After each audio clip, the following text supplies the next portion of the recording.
When Jonathan Clark was growing up, he had dreams of making it in the NBA. My basketball dreams were shot down really early on. My freshman, sophomore year, I was cut from the basketball team. He gave up on basketball and put all his focus solely on track and field, earning himself a partial scholarship to UCLA, where he ended up becoming a two-time All-American.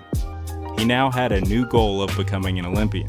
I'm gonna be an Olympian, I'm gonna travel the world, getting paid to play sports. And In 2012, I went to the Olympic trials. that dream came to a halt when I did not make the Olympic team. Devastated, he gave up on track and field and got a full-time job. In his free time, he played basketball at LA Fitness and started posting his dunks on Instagram, And people started following, people started noticing. and quickly got the attention of many people in the dunk community. Clark had always wanted to go viral and became obsessed with all this newfound attention he was getting. You start to fall in love with that engagement. Now I have fans. 600 followers at the time. 600 followers turned into 800. Now like I broke 1,000. 1,000 became 3,000. 3,000 is 5. 5 is 8. Now I'm like hooked. He then started putting in the hours to become a better dunker, improving an insane amount in his first year. Even though he was more than capable of pulling off very creative and technical dunks on legitimate rims, he'd still seek out low goals for a better shot at going viral. It also seemed that Jonathan had ambitions of becoming an inspirational figure to people, and started using dunking to achieve this, often putting himself into motivational quotes. The big thing with it is just really trying to inspire. My goal is to inspire as many people as possible, using my platform to motivate. For years, one of the most sought-after dunks was a double between the legs or double eastbay. It was literally known to many as a video game dunk. Even hitting it on 8 or 9 feet was impressive. Many pro dunkers have tried it. Very few have gotten close. When Clark started attempting this, he branded it as the impossible dunk, and it became the inspiration behind his tagline to do the impossible. My first dunk contest, I tried a double between the legs dunk, and everyone was like, oh, he's just doing that for show. That's impossible. And then from there, I just kind of embraced that, do the impossible. At first, he was going for the 360 version off 2 feet, but then started focusing on doing it off 1 when he realized that might be easier. On June 19, 2017, Jonathan went viral when he hit it on a 9'3" rim.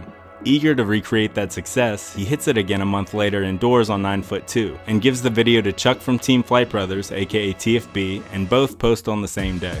John listed the height while Chuck purposely omitted it from his YouTube and Instagram posts, then liked comments that made it look legitimate. It seemed to work well, with most people believing it was on regulation.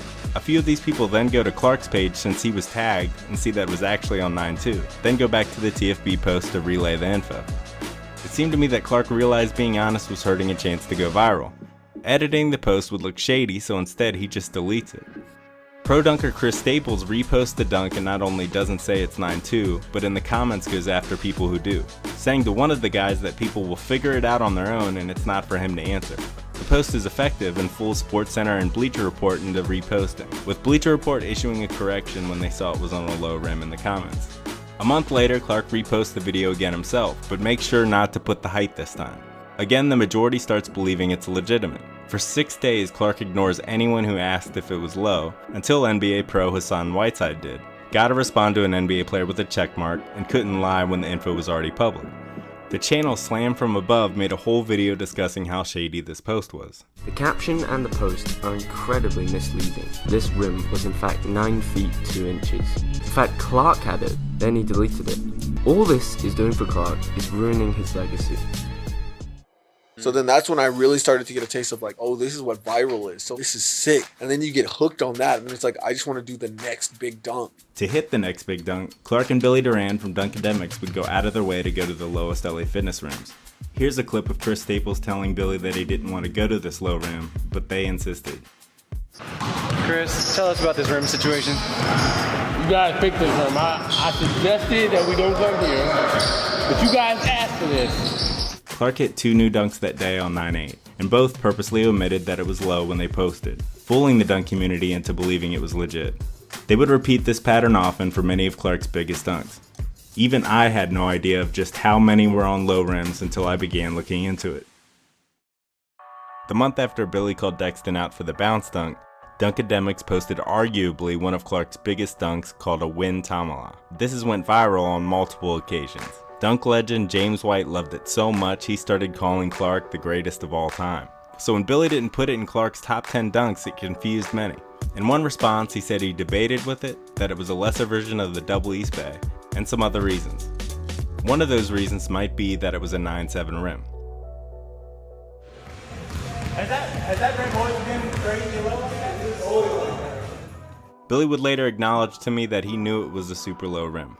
It seemed Clark was faced with a problem. How can you motivate people to do the impossible when you haven't yet done it? On December 25th, Clark does just that and becomes the first person to go between the legs twice. The dunk was reposted all over social media, getting millions of views in just a few hours. Three-time NBA dunk champion Nate Robinson called it the best dunk ever. Unfortunately, Billy refused to publicly disclose it was cheating. Even Clark himself admitted that he still had work to do, stating the rim was 9.9 and referencing the FIBA 3-on-3 ball used to make the dunk. A FIBA 3-on-3 ball has the weight of a men's ball, but it's the size of a women's ball. Clark purposely brought a women's-sized ball to one of the lowest LA Fitness rims to do the double eastbay. This is important because if it was a men's-sized ball, he doesn't make the dunk. And if he had attempted the dunk on the other side of the court, you could argue that he doesn't even touch the rim. It wouldn't have been a problem if they were honest about this publicly, since it wouldn't have ruined the achievement for Clark or whoever hit it first. But they had no intention of doing that. Instead, Clark compared the dunk to Roger Bannister being the first human to run a sub 4-minute mile. Billy wouldn't admit it was on 9.9, even when someone correctly guessed it. Whenever he was asked if it was a smaller size basketball, he'd vaguely say it was a FIBA basketball instead of a FIBA 3-on-3 ball. Billy even liked comments that mentioned the double eastbay being on 10 feet. His edit of Clark's progression to finally hitting the double eastbay was deceiving as well, with the rim height going lower and lower with each attempt shown. The difference is noticeable when you compare Clark's double eastbay attempts on 10 feet that he had at the Drew League dunk contest with these attempts on the low rim at the Bellflower LA Fitness that were just 15 days apart. When Dexton fooled people, Billy said it hurt the integrity of dunking. It's not good for dunking in general. But when he did it, he believed it helped, comparing it to steroids in the MLB, saying it was the most exciting time in baseball history. He then used this one dunk to push the narrative that Clark was now the best dunker in the world. Who is the best dunker right now? I would lean towards Jonathan Clark. Okay. Because he just hit the double eastbay. Oh, that was sick too, by the way. Around this time, there was a group chat on Instagram called the Dunkers Block, which consisted of some of the biggest influencers in the dunk community, as well as employees from companies such as Overtime and Balls Life. Even though this group was aware of how Clark and Billy had cheated, many reposted it anyways as if it wasn't, with Balls Life reposting it several times throughout the year. This was the first time I saw the dunk community knowingly promote cheating, as well as defend it in the comments when people called it out, calling them haters, trolls, or just straight up telling them to shut up. Chris Staples made a point to call people out that didn't repost as haters. When me and the Kilgannons didn't repost, Clark unfollowed all of us on Instagram and left the Dunkers Block group chat. The dunk helped get him many opportunities, with his Instagram following more than doubling within the year. Clark said it was the hardest dunk he's ever hit in his interview with Whistle Sports. It has to be the double between the legs dunk. He promoted that he did the impossible and gave credit to his mental toughness for achieving it. Is it even possible? Can you even do it? And just through hard work, determination, and just never giving up, I finally got it. Pushing his Do the Impossible movement and merch. Do the Impossible merch. Support the Do the Impossible movement by checking out some of my merch. Check out the merch. Yourself some merch. JClark the Jumper merch. Check out the merch. Check out the merch. Me and Billy joked about how low the rim was in 2015 at 9.5. 6 months later, he said it lowered to 9 feet 9 inches. I have a hard time believing the rim stayed at 9.9 for almost 3 years. His best attempts are only at that gym, and this outdoor rim Billy believes was 9.8. Other attempts I've seen of him on rims this height weren't close. Like these attempts at dunk camp, which was just 6 months before he had made it. Unfortunately, I wasn't able to measure the rim since it was replaced shortly after Clark made the dunk.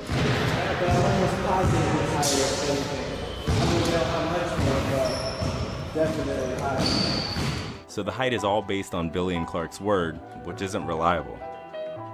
This isn't to say Clark isn't a great dunker or hasn't overcame serious obstacles. I was at VBL when Clark dislocated his knee on this dunk attempt, tearing his ACL, meniscus, and spraining his PCL and LCL. If someone had told me that day that he'd come back way better than he was before, I wouldn't have believed him. But he did. The last time I filmed Clark, he had arguably his best performance ever at 30 years old, with 3 of the dunks from the show making it into his top 10 dunks of all time. I do believe he could have hit all the dunks he hit on low goals on regulation if that was his focus. There's actually been a few dunks where he's done this. Unfortunately, he always seemed much more interested in his social media following. You really get obsessed with the engagement. Overly obsessed in many cases. Oh, definitely. I'm like, oh, this got 100 likes. Like, oh, yeah. Or when talking about being an inspiration to others. I want to be at the point where it's like, I've inspired so many people. Like, that idea is like what fuels me. That like, it's like, even talking about it at this point, it's like I've like, on the other side of this wall is my gym, and it's like, man, I'm about to, go in there and like go hard today, because like I need to inspire somebody to do that at Impossible. Doing things the right way doesn't seem to be of any interest, but he does make a point to constantly say it does. The dunks and the stuff that I do, I try to be as authentic as I can. When I'm 50 years old, I want to look back and say, like, this is what I did. I'm really proud of how it looks and how I represented myself. I didn't lie to anybody. I didn't con anybody. On just the double eastbay alone, he fooled people 3 different times into believing that he legitimately made it.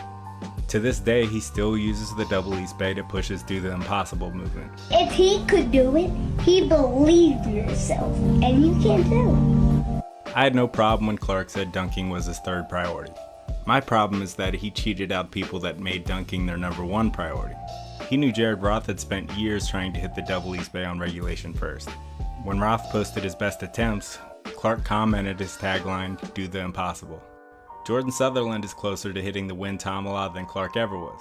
That's a dunk that can completely change a professional dunker's career, but the accomplishment is tarnished since Clark was already credited for doing it first. Jordan Kilgannon spent over a year and a half training and dealing with injuries to try and hit the double eastbay first. Not only was it all for nothing, but Clark unfollowed him for not reposting it, even though he knew he cheated. It's easy to put all the blame on Clark, but looking at it from his perspective, he started getting attention from a dunking community that he had no idea about. Ultimately kind of got pushed into this world of this dunk community I did not know existed, I did not know had been around, and he saw low rims as an easier way to get more attention and opportunities. The only 2 channels dedicated to dunking in this small community not only didn't tell him to stop, but almost encouraged him to cheat more when they joined him in the process. If the biggest people in this space didn't care, then why should he?